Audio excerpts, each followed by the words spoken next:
Hello everyone, it's Nady, and today we'll be testing out the new Beauty Blender foundation. As you beautiful people know, this is about the product, not the people behind it. Any tiff you may have with them, please cast it away because this is a channel of positive energy, okay? Thank you. So, of course I'm gonna talk about the shade range because why the fuck wouldn't I? I'll definitely put a timestamp down below, click it if you want to skip on this, I will not be offended. But there is nothing new here, you'll probably hear it in every review of this product, but this shade range, honey, he needs some milk.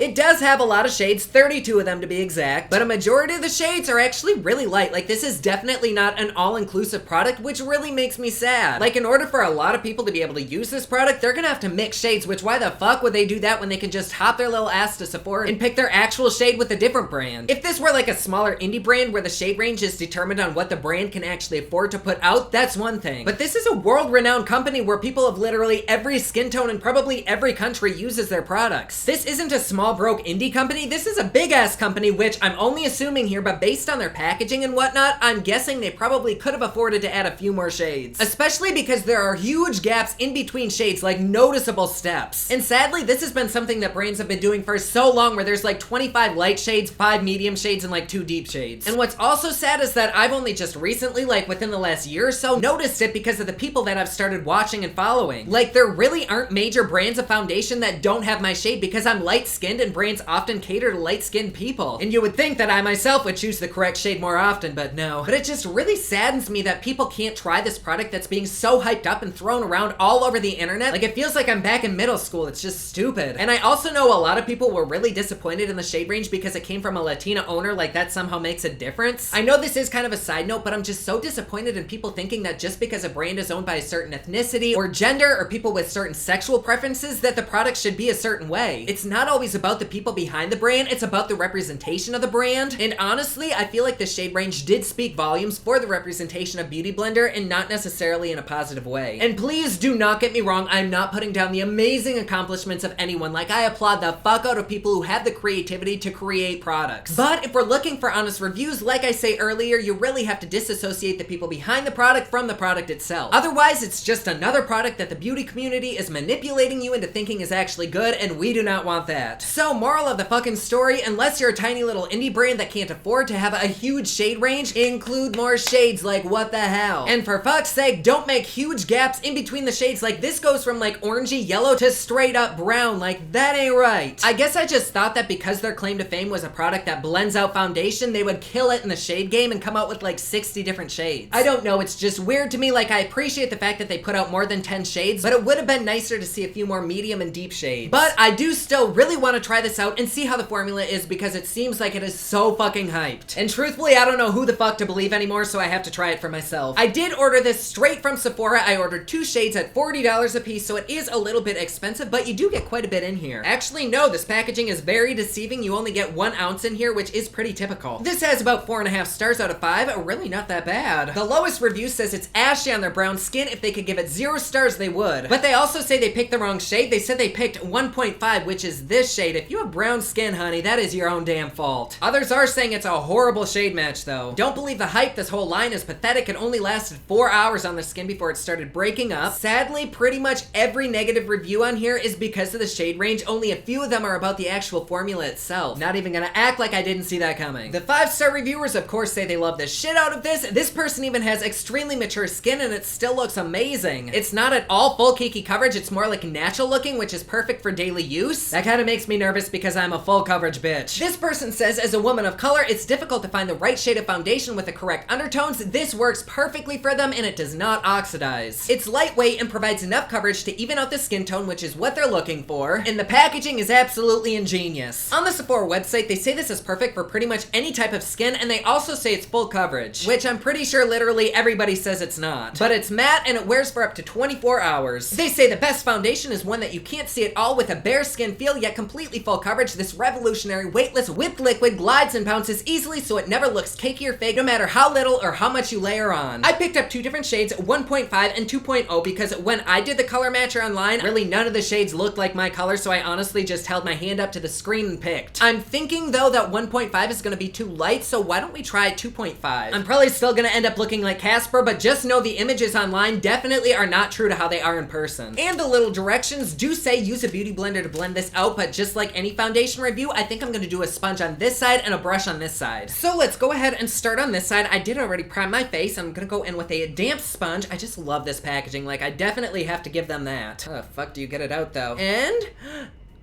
ooh. Oh my, this is getting sensual now. Oh, there we go. You know, actually, that might be an okay shade for me. Shit. It does look a little bit yellow though, which I didn't think it was supposed to be yellow. Oh no, though. Okay, here we go. Oh my god. Oh my god, this might actually work.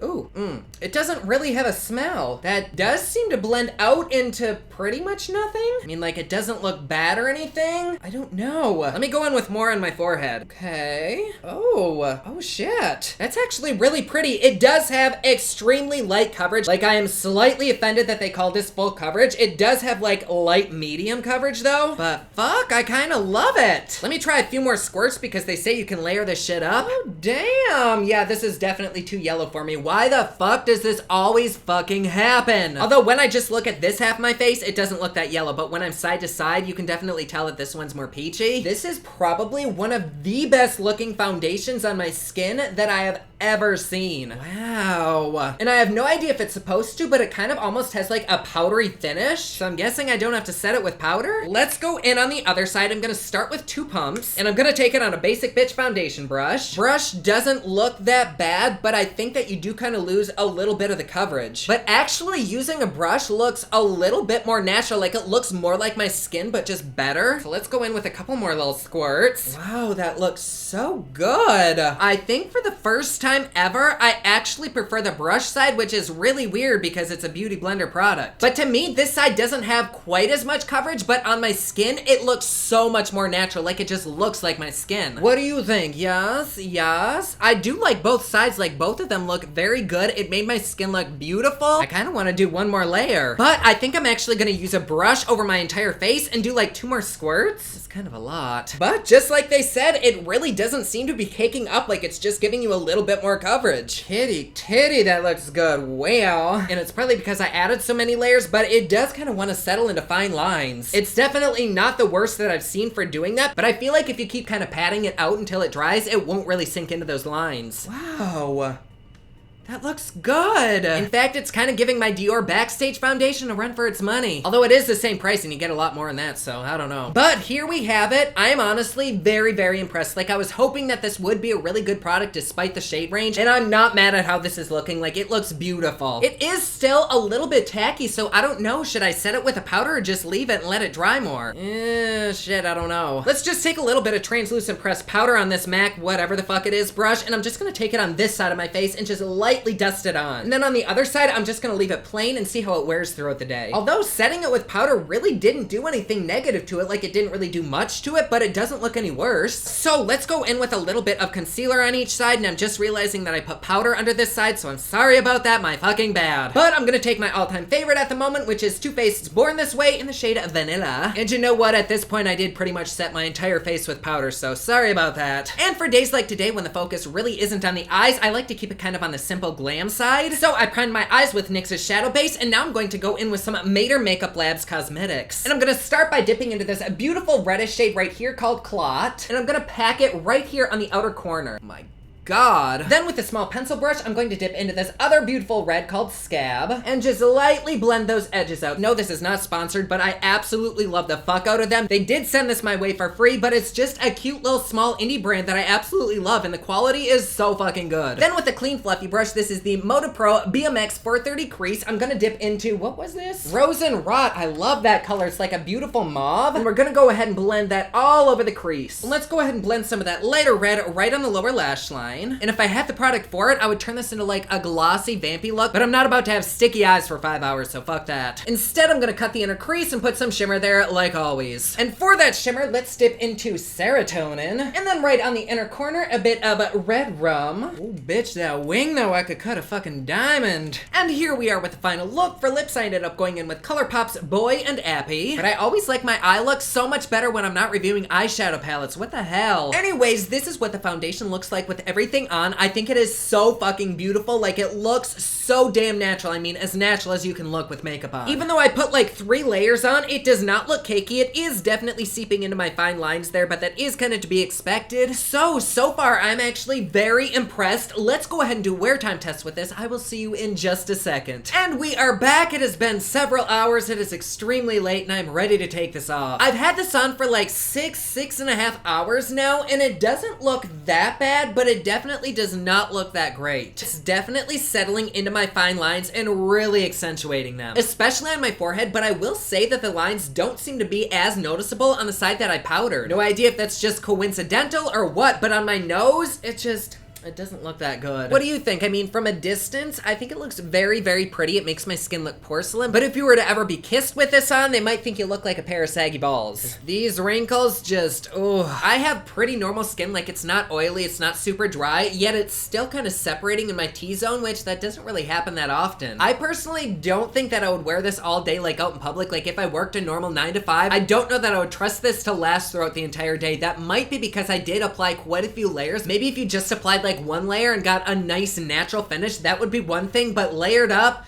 but then with just 1 layer on, you really don't get much coverage, so it'd almost be smarter to get like a BB cream or something. I don't know, I'm just not totally sold. At first, I absolutely loved it. From a distance, it looks great, but I really care about how it looks up close. I'm not gonna say I don't recommend it because it's not a total fail. Like, I think it looked pretty and it probably would work for some people, but I'm not gonna say that I do recommend it. I think it looks fine, I think it looks pretty, I just think it's not the best. This foundation is just like your high school boyfriend. Like, in the beginning, it seems so great, but then when it comes time to graduate, you realize you can do so much better. But there you go. Like always, please be sure to subscribe and hit that notification bell down below so that you're notified anytime I upload a new video. Don't forget my newest collection of highlighters, including Black Ice, which just changed from black to white, is available at thepoplix.com. Also, my latest album, Kiss of Fame, is available everywhere online that music is sold. Thank you so much to everyone who's supporting them. Comment down below, let me know what you thought of this video. Don't forget to like and subscribe. You can follow me on Snapchat, Instagram, and Twitter at officialnady, and you can follow me online at thepoplix.com. Thank you so much for watching. I love you all, and I will see you again soon.